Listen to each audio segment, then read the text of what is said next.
Les enfants vulnérables ont pu bénéficier ce jeudi de la présence du maire du 2e arrondissement de Libreville et du ministre gabonais de la Justice pour répondre à chacune de leurs préoccupations sur le processus électoral, notamment le droit de vote et la notion de la paix. Les enfants sont des citoyens à part entière. Ils ont des droits. Donc nous allons plutôt écouter ces enfants qui veulent savoir quels sont leurs droits et qui vont nous expliquer comment ils voient les choses. L'éducation à la paix ou à la prévention des conflits s'inscrit en bonne place dans les attributions de la Direction des droits de l'homme au Gabon. Les enfants ont été retenus dans la tranche d'âge de 10 à 17 ans parce qu'on s'est dit que c'était beaucoup plus facile d'échanger avec eux et les critères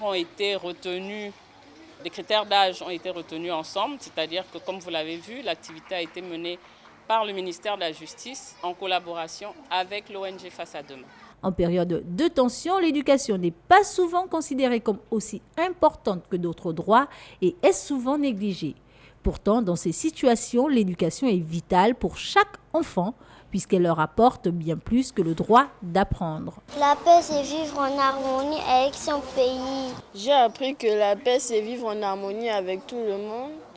J'ai aussi appris que l'amour, c'est vivre communément avec les autres. Différentes thématiques ont été abordées autour notamment des sujets relatifs à la majorité, l'éducation citoyenne, le dialogue interculturel, la résolution pacifique des conflits, la démocratie et la bonne gouvernance, les élections, la participation au processus de prise de décision, les droits humains, le genre et les perspectives pour la paix et le développement.